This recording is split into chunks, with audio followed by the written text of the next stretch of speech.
Olá, vamos iniciar a nossa aula, a quarta unidade. Vamos falar sobre a Revolução Industrial, um tema bastante conhecido, né? Um tema que sempre cai em questão de vestibular, né? Até mesmo no Enem, e tanto em Geografia e História é um tema bastante discutido.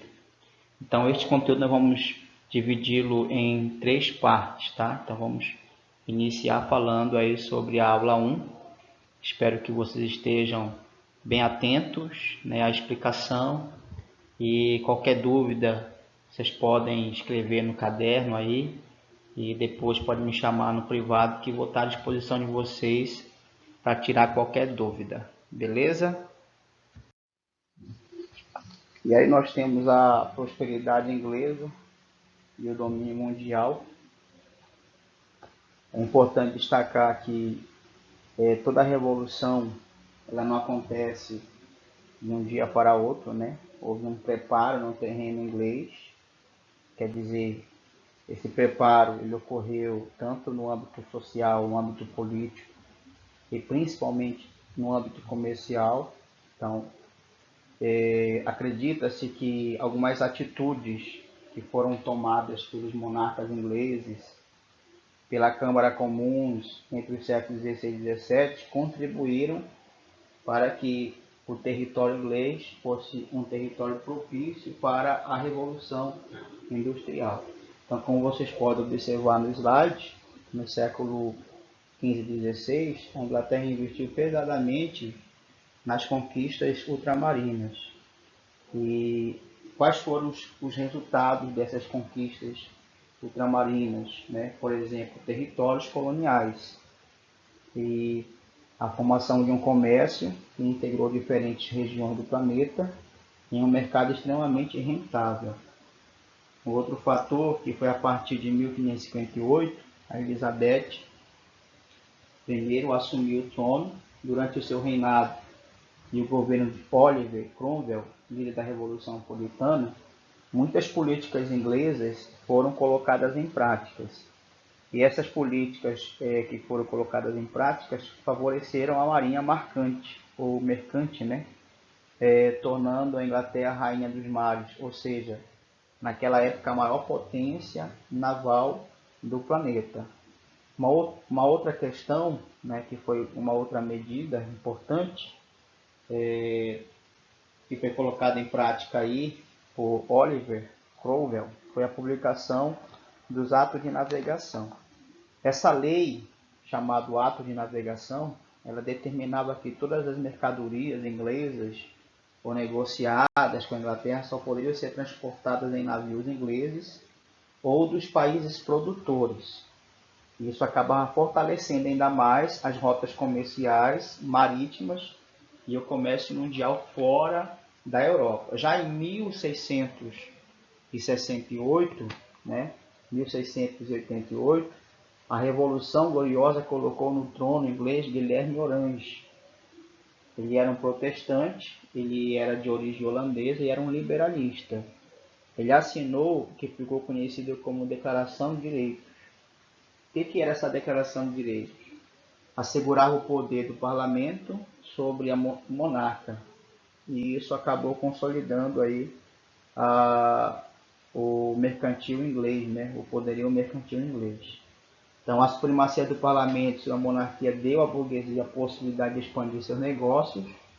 Essas mudanças elas trouxeram um ambiente favorável ao comércio e ao crescimento da manufatura na Inglaterra, principalmente porque a partir da Revolução Gloriosa, né, que houve aí o resultado de acumulação de bens resultante da exploração colonial praticada pela Inglaterra, houve um aumento significativo do lucro inglês, ou seja, do cofre inglês. Só para relembrá-los que a Revolução Gloriosa foi uma manobra política do parlamento, né, inglês que tirou do poder o monarca Jaime II.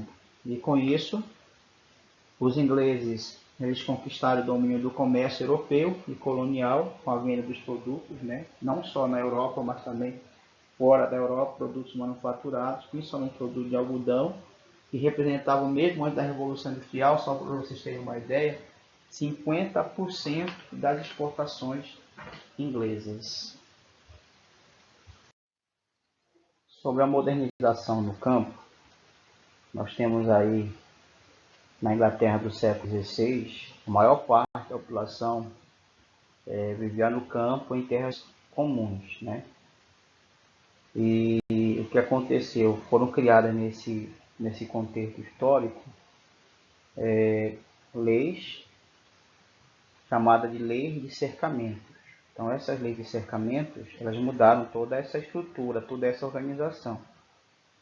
Então, segundo essas leis, as terras elas eram cedidas a particulares pelo reino inglês e aqueles que moravam nelas, no caso os camponeses, eram expulsos das terras.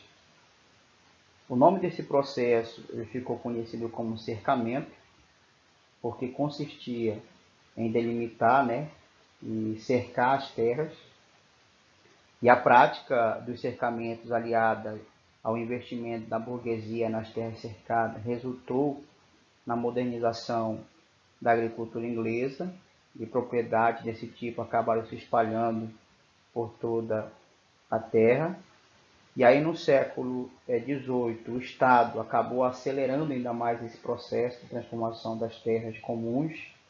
Essas terras elas tornaram-se terras privadas, né? Ou seja, passaram a pertencer a alguém. Entre as inovações do período estavam, por exemplo, o confinamento, né, do gado, ovino, ovelhas, a aração profunda, né, que acabava contribuindo ainda mais para o aumento da produção, nos campos e a engorda dos animais, né? Essas mudanças provocaram nos campos dois efeitos principais. Então vocês podem observar aí, o primeiro efeito que provocou essa lei de cercamentos foram o aumento da produção agrícola.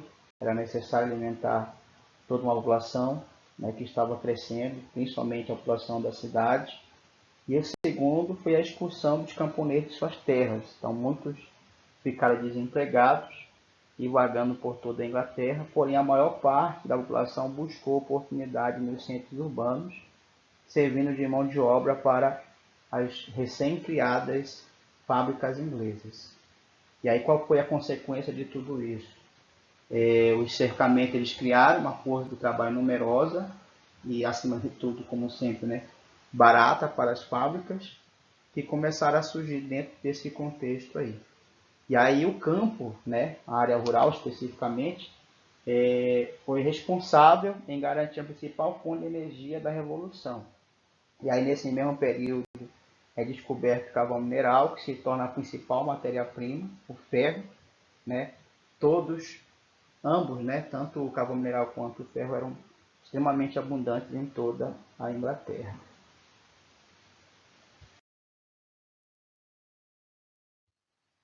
Temos aí as transformações. Agora nós temos aí os impactos